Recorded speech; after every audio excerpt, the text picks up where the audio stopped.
What's going on, guys? So yesterday we actually got announced.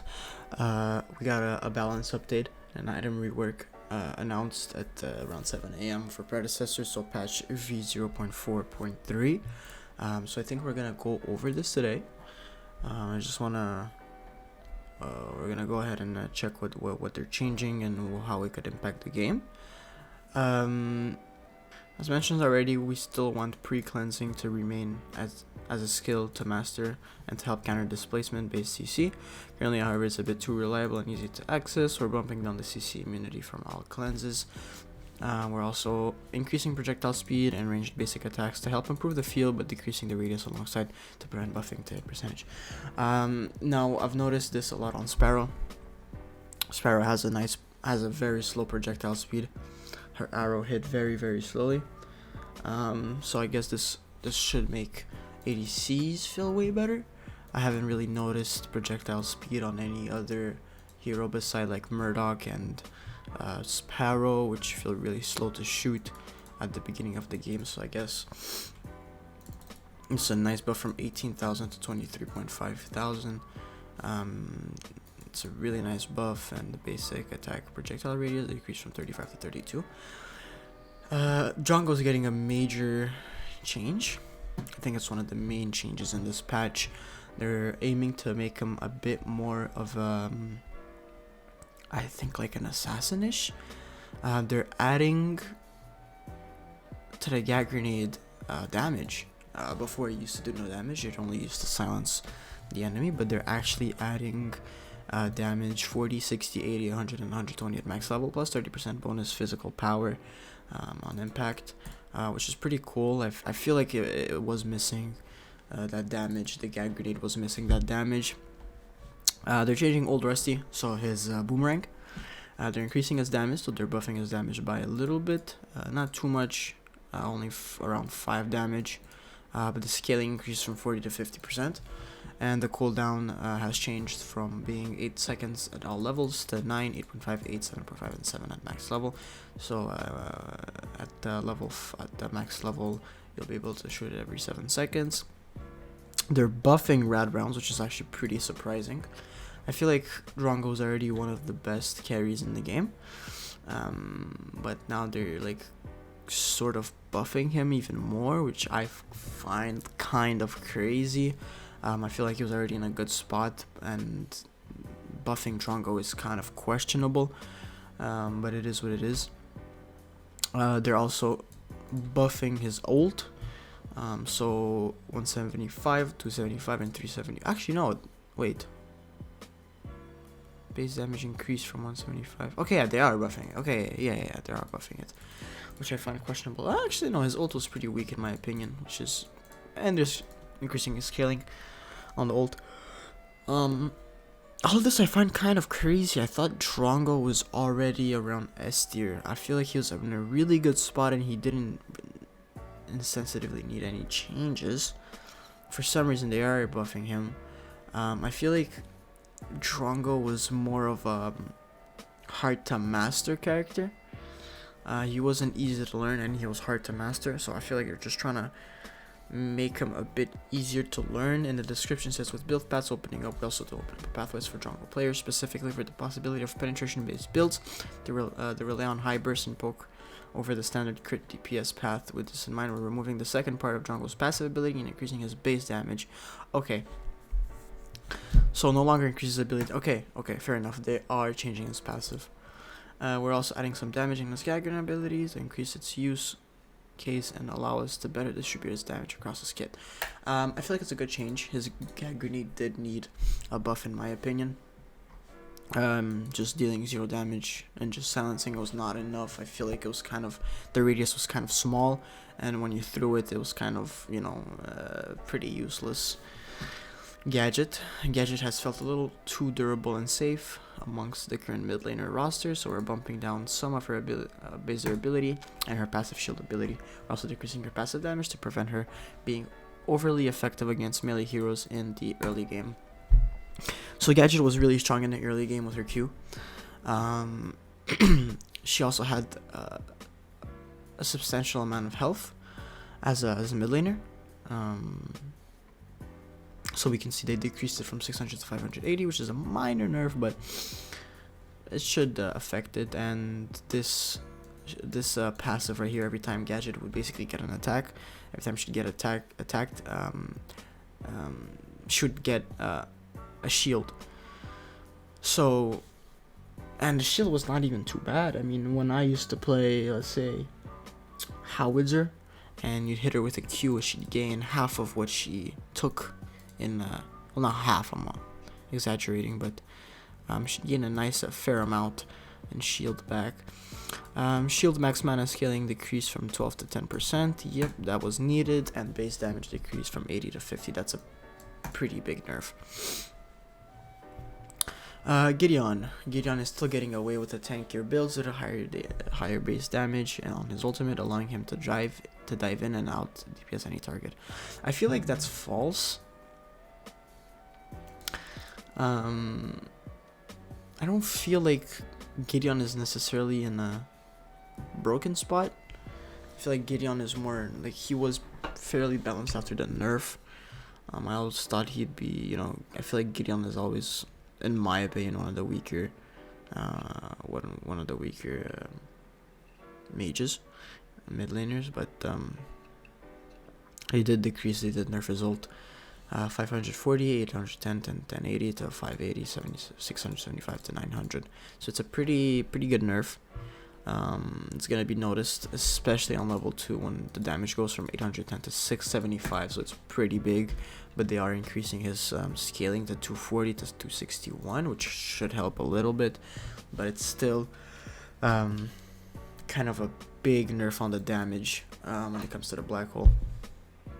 Muriel, just a bug fix. Base shield decrease from 110s, 165 to 20 to 85 to 50. Just a little bug fix. Muriel consecutive ground ability was killing in a non-linear fashion alongside with other buffs to her itemization options. We feel comfortable fixing this and bringing the shield down again. So they're nerfing consecrated ground again, which is her bubble. I'm pretty sure, yeah, it's her bubble. Now it's not that big of a nerf, considering after her major buff, she was probably one of the best picks you could do. She was very good, but I feel like this should help a little bit with balancing Muriel. Revenant. They changed his reload. The reload can now be initiated if right mouse button is used immediately after the 4th shot instead of being a short lockout. So if you didn't know, Revenant after his 4th shot would be locked out for I don't remember, it was like 0.6, 0.8 seconds, or a bit less, I think either around 0.3 to 0.6 seconds, and then he could reload, which was weird. I'm sorry, someone's texting me. Anyways, now I don't know, it's kind of I thought it was a bug, but it was apparently intentional. Now they're changing it so you can reload immediately. Not a big change, not a dramatic change, not really gonna change how the hero plays. I guess he's just gonna be able to shoot faster. Shouldn't be has a couple issues with her circle rhythm. We're fixing those upon decreasing her mana economy to prevent her staying in lane for extended periods. Shouldn't already starts with very low amount of mana.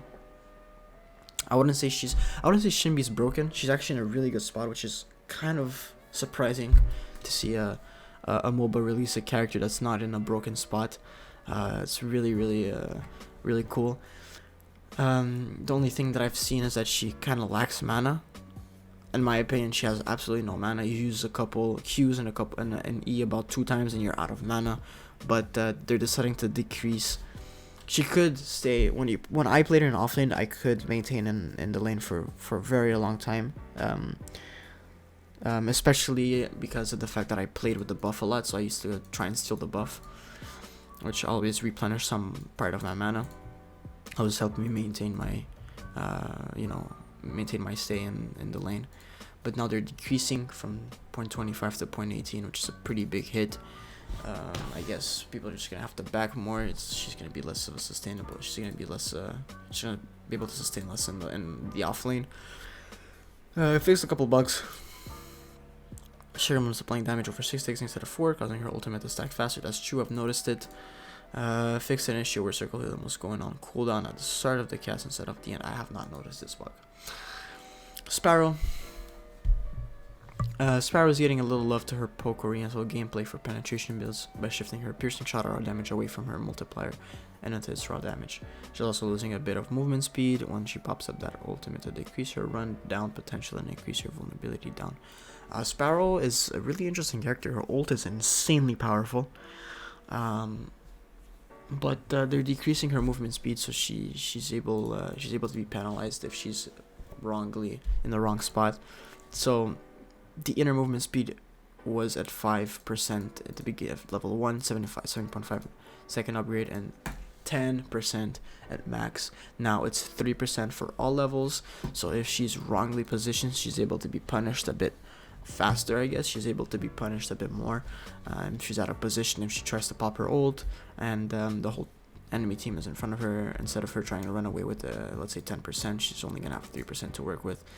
So it'll be more punishable. Piercing shot multiplier decreased, so they're nerfing the multiplier. Scaling increased, and the base damage is increased. Not that big. At max level, it's a 40 damage difference, but the scaling is increased by 30%. Now, the crest. This Brutal Axe. I feel like Brutal Axe needed a bit of what's it called? A bit of changes. On Crunch, Brutal Axe was really brutal. They increased the physical power 20 to 25, but decreased the lifesteal from 8 to 5%. Purifying Rage active attack speed decreased, and they decreased the attack speed. So they increased the damage, decreased the lifesteal, and decreased the attack speed. I feel like it was needed. The lifesteal on it was pretty powerful. We're adjusting its stats and decreasing its overall potential to prevent abuse. Yep, fair enough. Eviscerator. If I said that right, Eviscerator, yeah, I'm pretty sure I said it right. We've given Eviscerator a pinch of lifesteal as compensation for the removal of critical strike chance and to better match its sustain of other options. Added 5% lifesteal, critical strike chance removed. I feel like this lifesteal would work better instead of the critical chance. So, for example, putting Eviscerator on Drongo or Sparrow with the added lifesteal would help a lot, since you're already pretty much, especially with old Drongo builds, I know they changed it now, but old Drongo builds was mainly focused on crit. So, adding this 5% lifesteal is going to help it a lot. Rendering strikes initial scaling increased from 15 to 18%, and rendering additional scaling per shot decreased from 5 to 3%. Now I'm just gonna run through these because these are the less interesting parts in my opinion when it comes down to items. There's a lot of items to go through. Icecorn Talons. Icecorn was providing too much value in later stages of the game. Was granting a lot of unintended damage to mages in particular. We're shifting it to physical power to better scale with natural hero scaling. I feel like Icecorn Talon is a very, very powerful card. Sometimes, especially on Crunch, this card is absolutely insane. I mean, with this card, Crunch alone could tank a 1v2, 1v3 if he's ahead in the game. This card is absolutely insane. I feel like it's too powerful. So Glacial Coliseum active now grants 15% increased physical power instead of 15% increased damage. I feel they kind of shifted the damage, so instead of it being in all aspects, it just focuses on physical power. I guess minor nerf. Kind of. I still feel like this card's gonna be way too powerful. This does not fix this combo with Crunch, so whatever. Liberator. Physical power increase. Lifesteal increase. Critical strike chance removed. I feel like they're kind of going ahead and removing most critical strike stats on the the ADC card, the ADC crests. So of the carry crest, I feel like all the critical check is being removed. Ortis. I haven't really played much with this card, so I couldn't really speak on it, but I think they're reworking the card. Okay, interesting. Ortis was sadly been very underutilized. No, that's true. I've never used this card. So we opened up options for ADCs. We're shifting this crest into a new scaling multi-kill based crest for both ADCs and assassins to dip into.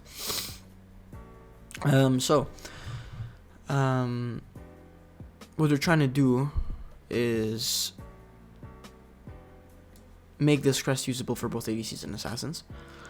Now, the active limit breaker upon activation gains 20% movement speed and 10% increased physical power for 6 seconds. Takedown within the duration permanently grants 3 physical power and refreshes the duration. Alright, that's pretty cool. That could use some cool stuff. That could definitely be used in some cool circumstances. Pacifier. Another carry crest. Once again, physical power increase, critical strike chance removed. So I feel like they're doing that for every ADC card. Reclamation, rework for malediction. Not only is it working again, but now it's wait, what?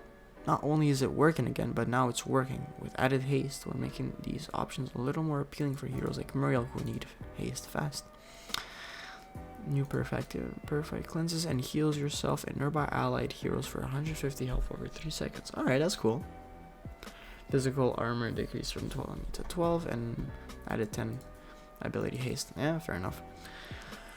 Silentium, like Reclamation, losing 20 haste by not going for Tranquility was just too detrimental for most support heroes, so we're shifting some power into a little haste here too. Okay, so I feel like they're changing a lot of the support mage, adding a lot of haste,